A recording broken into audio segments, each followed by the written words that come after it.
I don't know, it's just another thing that ties us all together. And we certainly need that in our culture right now. We need things that tie families together and keep them together.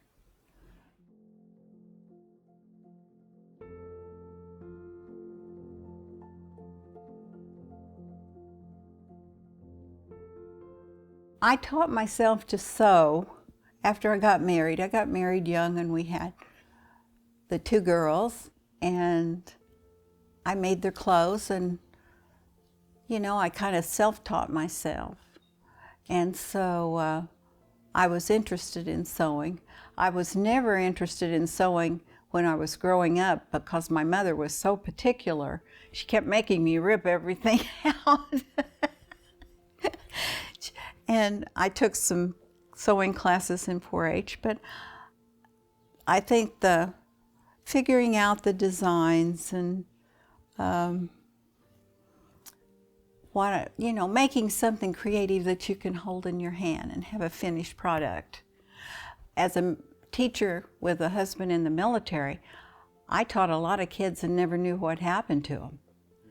And it was fun to have something that I like to do and use my mathematics, and it just fit together very well.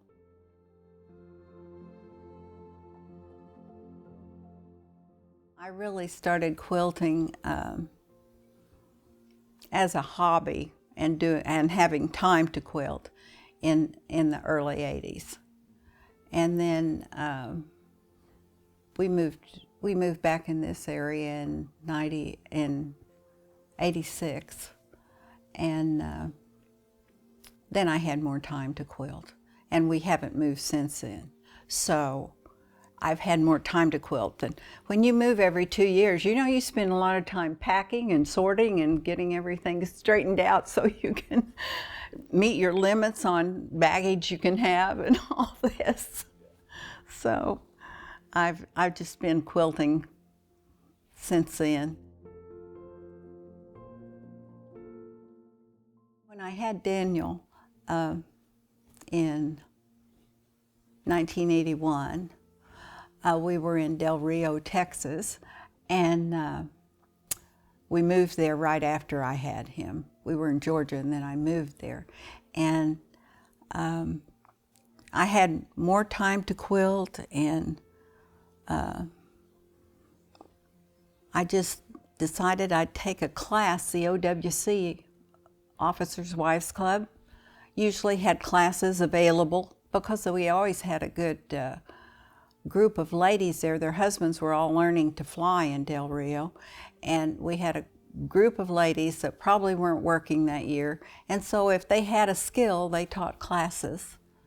And I took a quilting class from a lady that was from Minnesota, and she taught us this type of quilting.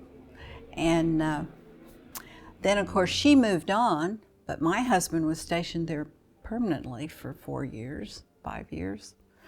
And they thought the quilting class went over pretty well. So then I taught the quilting class. Whoa, so you started there and you kept teaching? Yeah.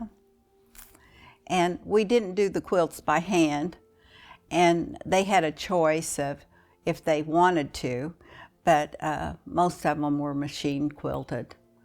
And we made smaller projects.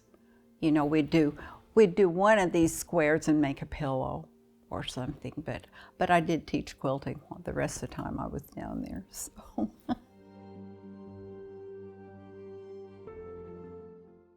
Yeah, we had that class. There was usually maybe 5 people came to the classes. And then when I had classrooms, I had 25 kids in there where they made designs with different shapes and things.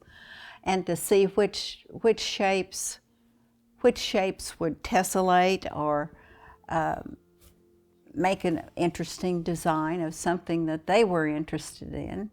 I started doing that in my classroom when I was teaching middle school because when we did the geometry units, you know, especially with middle school kids, you have to teach them what they're going to do with this math, why they need to know it, and what the application is, why they're learning it. And that makes a lot of sense to them if you can do something that's hands-on right there. Like, you know, with tessellations, what shapes are good to put together? You know, in geometry, we make the shapes, we make three-dimensional objects, and we do all kinds of things, but then we do something like quilting, but we do it with paper because we don't all, and they glue it and make their own designs and stuff like that. So I kind of introduced them to quilting, you know, and most of them thought that was fun.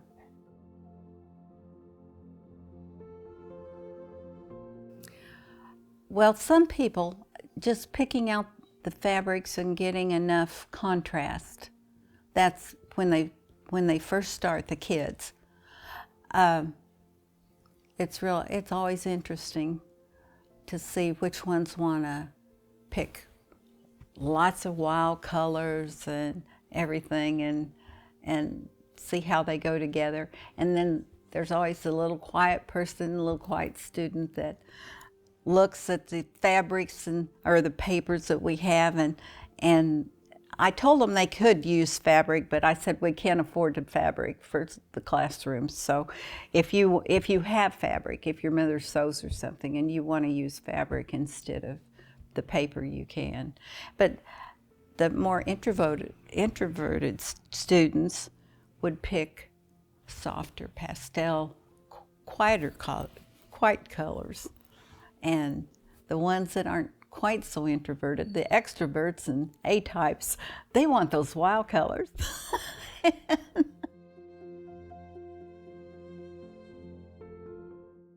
Well, I don't have too many at home right now that I've made, because most of them I give away to my grandchildren or make them for somebody when they get married, or so I don't have too many. And I have taken pictures of them, but I've never counted them.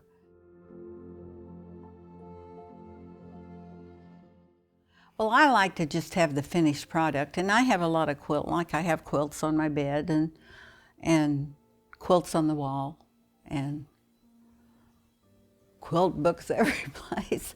But the nice thing right now is that since we made this move and I had to have a house that had most everything on one level, we had several extra bedrooms, and so I now have a quilt room. And I love that. And I'm still unpacking boxes and finding things. When did I buy this? Where did that come from?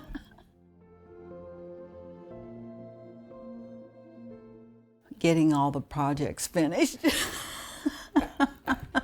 I had boxes when I moved every time, you know, of these projects, and then I wouldn't get back to it.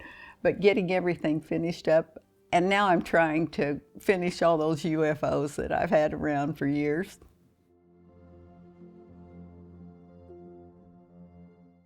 Well, I tell them, don't do that. Don't try to get them finished. That's one thing I tell them. That's why I told them to start with a small, when they're beginning quilters, start with a smaller project. And I did teach a class for our quilt guild for the young people. And we had, they came and stayed at my house and ate pizza and made quilt projects. And that's what I told them. I had a pattern where they could all make a purse. You know, that's something that they would use and were interested in. And then they could work on it there. Well, I think because I've always have enjoyed it so much that I like for them to do it too. You know, that's one of the things. And it's something I can help them with. And I don't know, it's just another thing that ties us all together. And we certainly need that in our culture right now. we need things that tie families together and keep them together.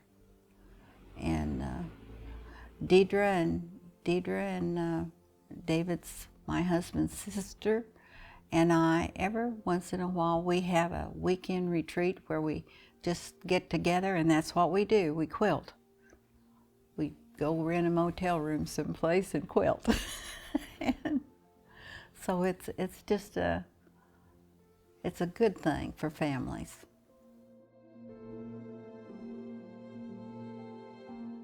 When I was teaching school, it was nice to have something that I could just sit down and hold right here and concentrate on and not be interrupted, usually. Because by then my children were out of the house, and my husband even worked nights. Once he retired, he worked nights for a while. So I could just have my time, quiet time. And you never have quiet time when you teach middle school. Or high school either, for that part. But I just enjoy the activity. It's very relaxing, and it keeps me mentally alert to think about what I'm doing. You know, to think about this project and what I should have done, and am I going to do this project again? You know, because sometimes I make, you know, another quilt that's similar to, I have another one that's similar to this one that's in browns. And so it helps me mentally too. So that's another reason. As you get older, I think it's important that you keep active, and mentally as well as physically. And I haven't been able to do the physical thing here for a while. And so the quilting is a good hobby to have. I also like to read.